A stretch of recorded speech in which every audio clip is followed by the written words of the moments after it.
നോക്കാം വിശദമായ റിപ്പോർട്ടുകൾ.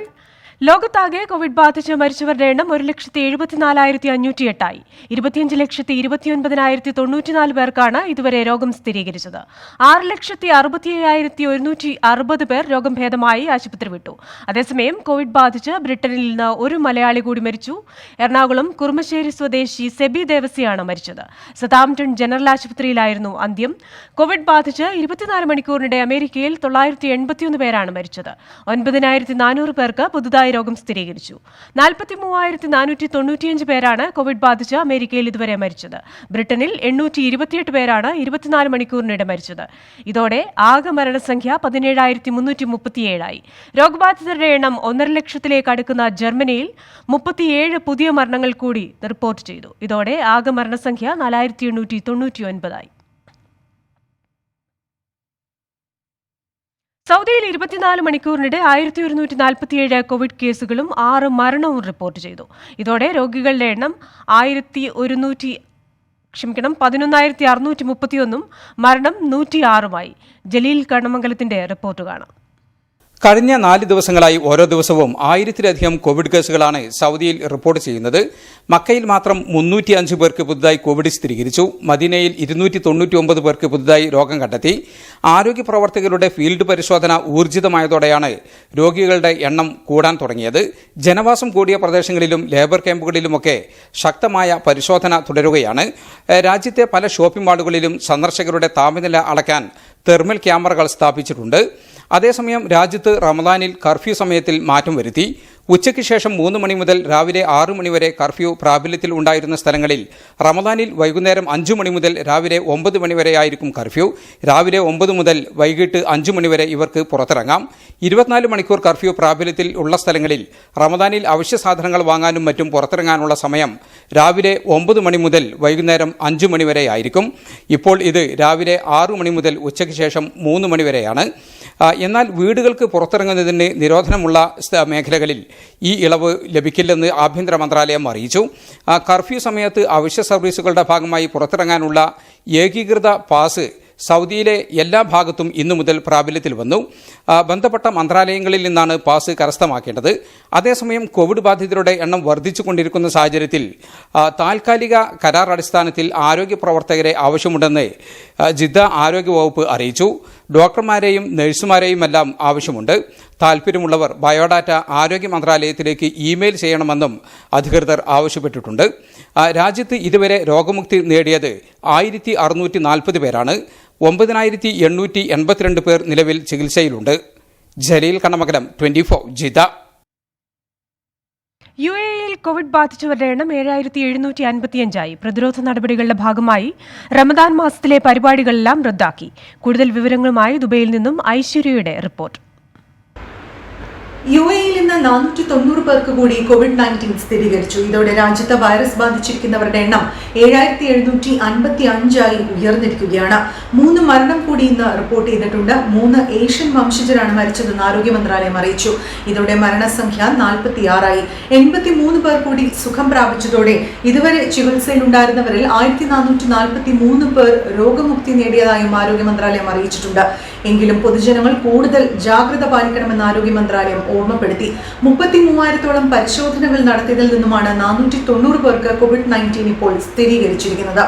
ദുബായ് എമിറേറ്റിൽ ഇപ്പോഴും 24 മണിക്കൂറുമുള്ള ഗതാഗത നിയന്ത്രണം നിലവിലുണ്ട്. എങ്കിലും ചില മേഖലകളിൽ ജോലി ചെയ്യുന്നവർക്ക് ഇപ്പോൾ ഇളവ് നൽകിയിട്ടുണ്ട്. ഈ മേഖലയിലുള്ളവർക്ക് മാത്രം രാവിലെ 8 മുതൽ രാത്രി 8 മണി വരെ ജോലി ചെയ്യുവാനുള്ള ഒരു അനുമതിയാണ് ഇപ്പോൾ നൽകിയിരിക്കുന്നത്.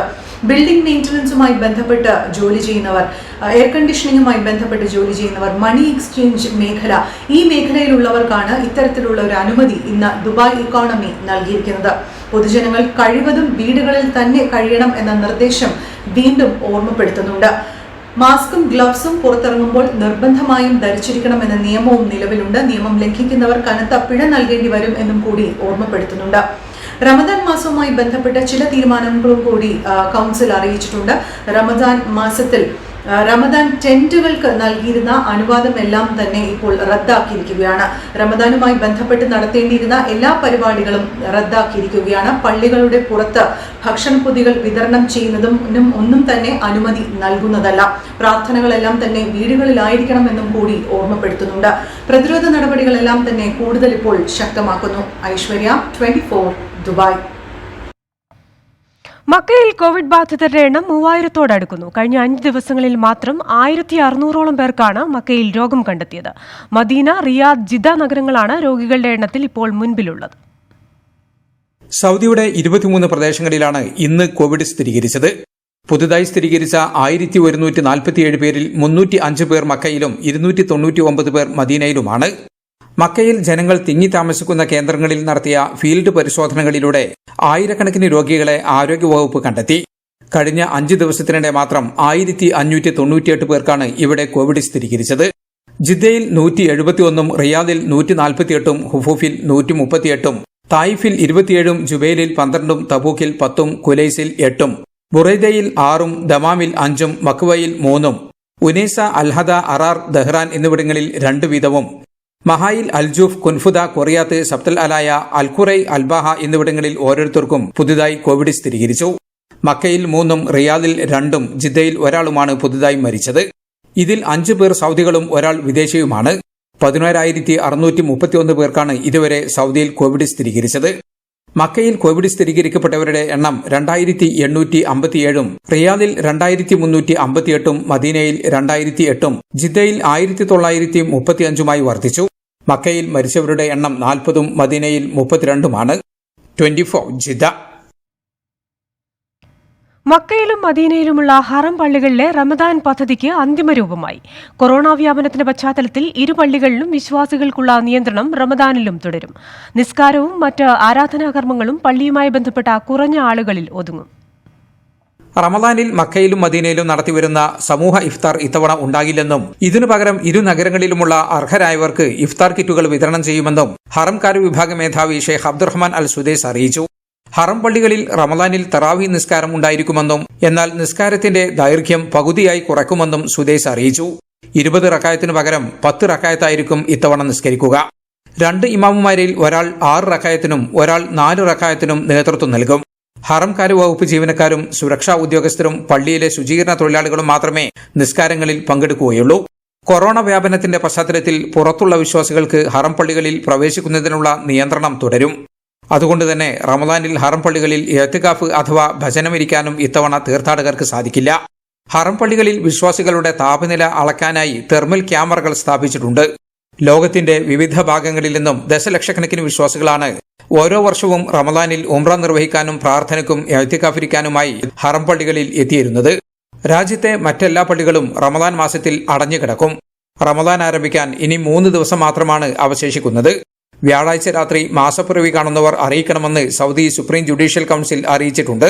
ജലീൽ കണ്ണമംഗലം, 24 ജിദ്ദ. കോവിഡ് ബാധിതരെ കണ്ടെത്താൻ രാജ്യത്തിന്റെ പല ഭാഗത്തും ഫീൽഡ് പരിശോധന ഊർജിതമാക്കിയിരിക്കുകയാണ് സൗദി ആരോഗ്യവകുപ്പ്. ലേബർ ക്യാമ്പുകളിലും വീടുകളുമെല്ലാം സന്ദർശിച്ച് കോവിഡ് ലക്ഷണമുള്ളവരെ കണ്ടെത്തുകയാണ് അധികൃതർ. തൊഴിലാളികളുടെ താമസ സ്ഥലങ്ങളിലും ജനങ്ങൾ തിങ്ങി താമസിക്കുന്ന പ്രദേശങ്ങളിലുമെല്ലാം സജീവമായി കോവിഡ് പരിശോധന നടത്തുകയാണ് സൗദിയിലെ ആരോഗ്യ പ്രവർത്തകർ. താമസ സ്ഥലങ്ങളിലെത്തി നടത്തുന്ന സ്ക്രീനിംഗിൽ കോവിഡ് ലക്ഷണം കണ്ടെത്തിയാൽ അപ്പോൾ തന്നെ സ്രവമെടുത്ത് പരിശോധനയ്ക്കയക്കുകയാണ് ചെയ്യുന്നത്. ഫീൽഡ് പരിശോധന ഊർജിതമായതോടെയാണ് സൗദിയിൽ കൂടുതൽ കോവിഡ് ബാധിതരെ കണ്ടെത്താൻ തുടങ്ങിയത്. രോഗികളെ തേടി ആരോഗ്യ പ്രവർത്തകർ ഇറങ്ങിയതോടെ ഓരോ ദിവസവും ആയിരക്കണക്കിന് പുതിയ കോവിഡ് കേസുകളാണ് രാജ്യത്ത് റിപ്പോർട്ട് ചെയ്തുകൊണ്ടിരിക്കുന്നത്. പരമാവധി സ്ഥലങ്ങളിൽ പരിശോധന നടത്താനാണ് ആരോഗ്യ മന്ത്രാലയത്തിന്റെ തീരുമാനം. ഇതിന്റെ ഭാഗമായി തൊഴിലാളികളുടെ താമസ സ്ഥലങ്ങളെക്കുറിച്ച വിശദമായ വിവരങ്ങളും അഡ്രസ്സും 10 ദിവസത്തിനുള്ളിൽ അറിയിക്കണമെന്ന് മാനവശേഷി വികസന മന്ത്രാലയം തൊഴിലുടമകൾക്ക് നിർദ്ദേശം നൽകിയിട്ടുണ്ട്. ലേബർ ക്യാമ്പുകളിൽ സാമൂഹിക അകലം പാലിക്കാനുള്ള സൗകര്യം വേണമെന്ന് മന്ത്രാലയം നിർദ്ദേശിച്ചിട്ടുണ്ട്. ഇതിന് സാധിക്കാത്ത ക്യാമ്പുകളിൽ നിന്ന് തൊഴിലാളികളെ മാറ്റിപ്പാർപ്പിക്കാൻ സൗകര്യം ചെയ്യുന്നുമുണ്ട്. ഇപ്പോൾ രോഗം സ്ഥിരീകരിക്കപ്പെടുന്നവരിൽ ഏതാണ്ട് 80% പേരെയും ഫീൽഡ് പരിശോധനയിലൂടെയാണ് കണ്ടെത്തുന്നത്. ജലീൽ കണ്ണമംഗലം, 24 ജിദ്ദ. ഇന്ത്യയിലേക്ക് മടങ്ങാൻ ആഗ്രഹിക്കുന്ന പ്രവാസികളുടെ വിവരം ശേഖരിക്കുന്നില്ലെന്ന് റിയാദിലെ ഇന്ത്യൻ എംബസി അറിയിച്ചു. വാട്സപ്പിൽ പ്രചരിക്കുന്ന സന്ദേശം ശരിയല്ല. കിംവദന്തികൾ പ്രചരിപ്പിക്കരുതെന്നും എംബസി അറിയിച്ചു. ഇന്ത്യൻ എംബസിയുടെ പേരിൽ പ്രചരിക്കുന്ന വാട്സാപ്പ് സന്ദേശം ഔദ്യോഗികമല്ലെന്ന് embassy press and information second secretary Aseem Anwar 24-നോട് പറഞ്ഞു. This message is not officially sent by embassy. Okay, we are not taking information to arrange any flights. As of now, flights are all suspended. No decision has been taken. We are not seeking any information regarding arranging of flights. Okay, so kindly clarify that this message is not accurate. ഇംഗ്ലീഷിലും മലയാളത്തിലും എംബസിയുടെ പേരിൽ WhatsApp ഗ്രൂപ്പുകളിൽ സന്ദേശം പ്രചരിച്ചതോടെയാണ് നിജസ്ഥിതി അന്വേഷിച്ചത്. ഇന്ത്യയിലേക്ക് വിമാന service താൽക്കാലികമായി നിർത്തിവച്ചിരിക്കുകയാണ്. ഈ സാഹചര്യത്തിൽ പ്രത്യേക വിമാന സർവീസ് നടത്താനോ ഒഴിപ്പിക്കൽ നടപടികൾക്ക് തയ്യാറെടുപ്പുകളോ നടക്കുന്നില്ലെന്നും എംബസി വ്യക്തമാക്കി. കിംവദന്തികൾ പ്രചരിപ്പിക്കരുതെന്നും എംബസി ഇന്ത്യൻ പ്രവാസി സമൂഹത്തോട് ആവശ്യപ്പെട്ടു. നസ്രുദ്ദീൻ വിജയ്, 24, റിയാദ്. മിഡിൽ ഈസ്റ്റിലെ ഏറ്റവും വലിയ ക്വാറന്റൈൻ സെന്റർ ദുബായ് അൽവർസാനിൽ ഒരുങ്ങുന്നു. ദുബായ് ഹെൽത്ത് അതോറിറ്റിയുടെ നേതൃത്വത്തിലുള്ള ഈ ക്വാറന്റൈൻ സെന്ററിന്റെ ഫർണിഷിംഗ് ഉൾപ്പെടെയുള്ള പശ്ചാത്തല സൗകര്യങ്ങൾ ഒരുക്കുന്നത് ദുബായ് KMCC ആണ്. മിഡിൽ ഈസ്റ്റിലെ ഏറ്റവും വലിയ ക്വാറന്റൈൻ സെന്റർ ദുബായ് അൽവർസാനിൽ ഒരുങ്ങുന്നു. ദുബായ് ഹെൽത്ത് അതോറിറ്റിയുടെ നേതൃത്വത്തിലുള്ള ഈ ക്വാറന്റൈൻ സെന്ററിന്റെ ഫർണിഷിംഗ് ഉൾപ്പെടെയുള്ള പശ്ചാത്തല സൗകര്യങ്ങൾ ഒരുക്കുന്നത് ദുബായ് KMCC ആണ്.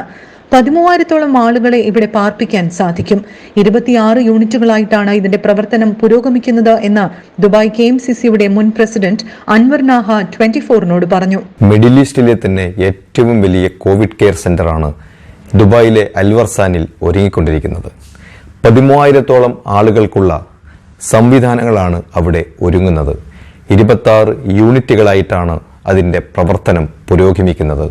ഈ 26 യൂണിറ്റുകളുടെയും ഫർണിഷിംഗ് ഉൾപ്പെടെയുള്ള പശ്ചാത്തല സൗകര്യങ്ങൾ അത് പൂർത്തീകരിക്കുന്നത് ദുബായ് KMCCയുടെ വളണ്ടിയർമാരാണ്.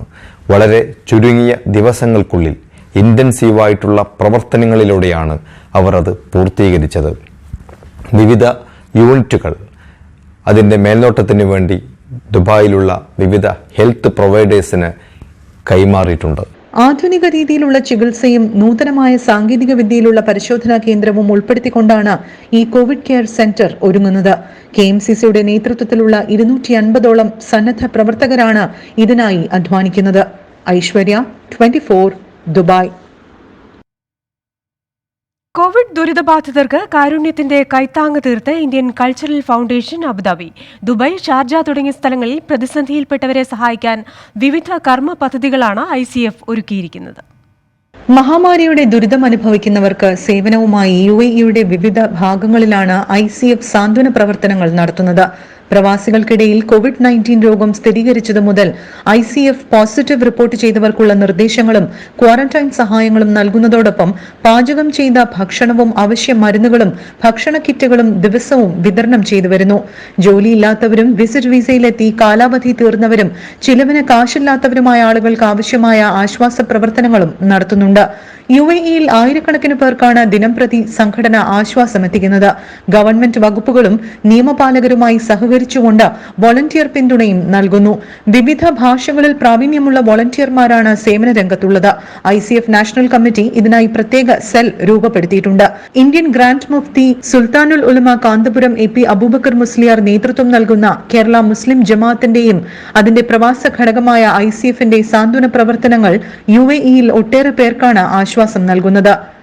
RSC, KCF എന്നീ സംഘടനകളും ICFന്റെ ഈ പ്രവർത്തനങ്ങളുടെ ഭാഗമായി ഒപ്പമുണ്ട്. ഐശ്വര്യ, 24, ദുബായ്. ലോക്ക്ഡൌൺ ആണെങ്കിലും ആരോഗ്യ സംരക്ഷണത്തിന് ലോക്കിടാതെ ദുബായ് സ്പോർട്സ് കൌൺസിൽ. വ്യത്യസ്തമായ രീതിയിൽ വീട്ടിലിരുന്ന് തന്നെ പങ്കെടുക്കാവുന്ന ചാലഞ്ചുകളാണ് ദുബായ് സ്പോർട്സ് കൌൺസിൽ മുന്നോട്ട് വയ്ക്കുന്നത്. ഈ മാസം 19-ന് ആരംഭിച്ച വെർച്വൽ സൈക്ലിംഗ് ചാലഞ്ചിൽ മലയാളികളടക്കം നിരവധി പേരാണ് പങ്കെടുക്കുന്നത്. പുറത്തിറങ്ങി വ്യായാമം ചെയ്യുന്നതിന് കൊറോണ ലോക്കിട്ടെങ്കിലും വീട്ടിൽ സുരക്ഷിതമായിരുന്നു തന്നെ ആരോഗ്യ സംരക്ഷണത്തിനുള്ള നൂതന മാർഗങ്ങൾ സ്വീകരിക്കാനുള്ള സാഹചര്യമൊരുക്കി ദുബായ് സ്പോർട്സ് കൗൺസിൽ വ്യത്യസ്തമാവുകയാണ്. വെർച്വൽ സൈക്ലിംഗ് ചാലഞ്ചുമായാണ് ദുബായ് സ്പോർട്സ് കൗൺസിൽ ഏറ്റവും ഒടുവിൽ രംഗത്തെത്തിയിരിക്കുന്നത്. ദുബായ് സൈക്ലിംഗ് ആപ്ലിക്കേഷൻ വഴി ഈ മാസം 23 വരെയാണ് വെർച്വൽ സൈക്ലിംഗ് ചാലഞ്ച് നടക്കുന്നത്. വലിയ ആവേശത്തോടെ മലയാളികളടക്കമുള്ള നിരവധി പേരാണ് ചാലഞ്ചിന്റെ ഭാഗമാകുന്നത്.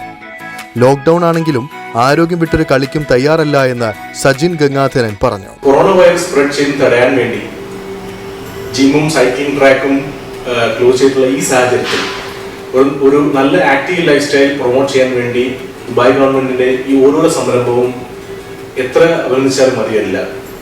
ദുബായ് ഗവൺമെന്റിനും ദുബായ് സ്പോർട്സ് കൗൺസിലിനും ഞങ്ങളുടെ സല്യൂട്ട്.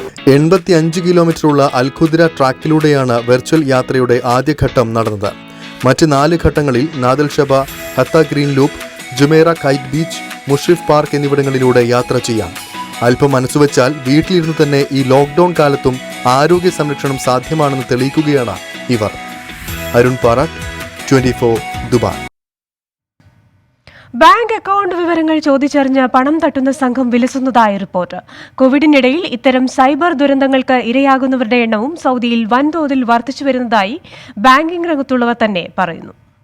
പ്രധാനമായും ആളുകളുടെ ബാങ്ക് അക്കൗണ്ടുകളിൽ നിന്ന് പണം ചോർത്തുന്ന തട്ടിപ്പാണ് വ്യാപകമായി അരങ്ങേറുന്നത്. ഇതിനകം ഇതിൽ ഇരകളായവരും നിരവധിയാണ്. ബാങ്കിൽ നിന്നാണ് വിളിക്കുന്നത്, നിങ്ങളുടെ അക്കൗണ്ട് കാലാവധി തീർന്നിട്ടുണ്ട്, അത് പുതുക്കാൻ ഇനി ചോദിക്കുന്ന വിവരങ്ങൾ തരണം എന്നെല്ലാം പറഞ്ഞാണ് വിളികളെത്തുന്നത്. സൗദിയിലെ പ്രമുഖ ബാങ്കുകൾ ഉൾപ്പെടെ STCPയുടെ പേര് പറഞ്ഞും വിളികളെത്തുന്നുണ്ട്. കഴിഞ്ഞ ദിവസങ്ങളിൽ മലയാളികളും ഇത്തരം തട്ടിപ്പിനിരയായിട്ടുണ്ട്. ഒരൊറ്റ വിളിയിലൂടെ നഷ്ടപ്പെടുന്നതാകട്ടെ ഭീമമായ തുകകളാണ്. ATM കാർഡ് പുതുക്കുന്നതിനായി നിങ്ങളുടെ ഫോണിൽ മെസ്സേജായി എത്തുന്ന ഒറ്റത്തവണ രഹസ്യ നമ്പർ പറഞ്ഞു തരണം എന്നാവശ്യപ്പെട്ടതിനെ തുടർന്ന് നമ്പർ പറഞ്ഞു കൊടുത്തപ്പോൾ നിമിഷങ്ങൾക്കകം ദമാമിലെ കോഴിക്കോട് സ്വദേശിക്ക് അക്കൗണ്ടിൽ നിന്നും നഷ്ടമായത് 20,000 റിയാലാണ്. ഇങ്ങനെ നിരവധി ആളുകളാണ് കഴിഞ്ഞ ദിവസങ്ങളിൽ തട്ടിപ്പിനിരയായിരിക്കുന്നതെന്ന് ദമാമിലെ സാമൂഹ്യ പ്രവർത്തകൻ മുസ്തഫ പാവേൽ പറയുന്നു. പല കാര്യങ്ങളും പറഞ്ഞപ്പോൾ നിർഭാഗ്യവശാൽ അദ്ദേഹം അത് കൈമാറി. നമ്പർ കൈമാറി ഏതാണ്ട് 10 മിനിറ്റിന് ശേഷം അദ്ദേഹത്തിന്റെ അക്കൗണ്ടിൽ ഉണ്ടായിരുന്ന മുഴുവൻ തുകയും, അതായത് ഏതാണ്ട് 20,000-ഓളം സൗദി റിയാൽ അദ്ദേഹത്തിന് നഷ്ടപ്പെട്ടിരിക്കുകയാണ്. 30 പേർക്ക് അതിലും ദമാമിലുമായി കാശ് അക്കൗണ്ടിൽ നിന്ന് ഇതേപോലെ നഷ്ടപ്പെട്ടിരിക്കുകയാണ്. അതുകൊണ്ട് ഏത് തരത്തിലുള്ള കോളുകൾ ബാങ്കിൽ നിന്ന് വന്ന് പറഞ്ഞാൽ ഒരു തരത്തിലുള്ള നമ്മുടെ ഡീറ്റെയിൽസ്, നമ്മുടെ OTP നമ്പർ ഇപ്രകാരമുള്ള ഒരു കാര്യങ്ങളും നമ്മൾ അവരെ കൈമാറാതിരിക്കുക. ഇതിൽ നിന്നെല്ലാം നാം പാഠം ഉൾക്കൊള്ളേണ്ടതുണ്ട്. നിരവധി തവണ ഇതേക്കുറിച്ച് മാധ്യമങ്ങൾ വഴി രാജ്യം ഓർമ്മപ്പെടുത്തിയതാണ്. ബാങ്കുകളുമായി ബന്ധപ്പെട്ട രഹസ്യ നമ്പറുകൾ ഒരിക്കലും മറ്റുള്ളവരുമായി പങ്കുവെക്കാതിരിക്കുക. കൂടുതൽ ജാഗ്രത പാലിക്കുക. സുബൈറുദ്ദൂർ, 24 Dammam.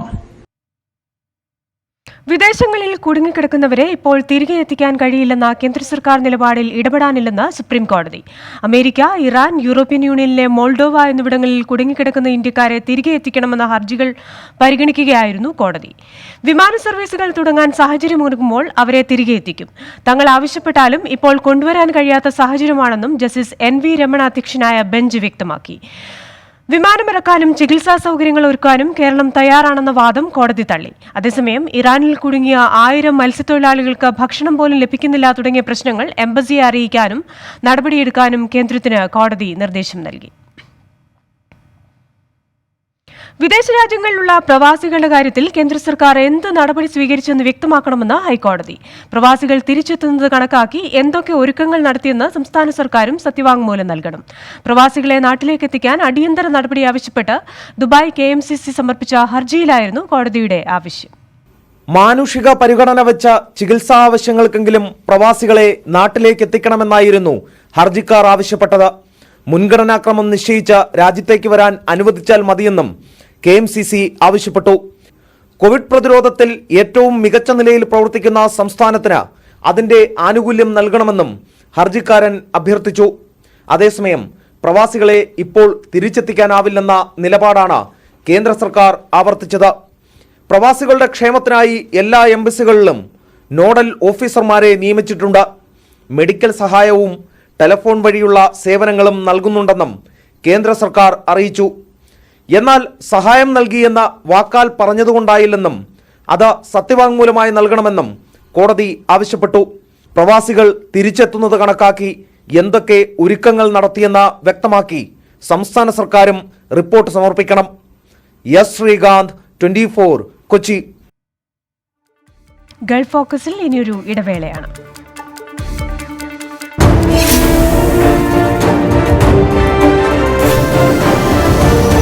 Stay tuned with 24. Gulf ഫോക്കസിലേക്ക് വീണ്ടും സ്വാഗതം.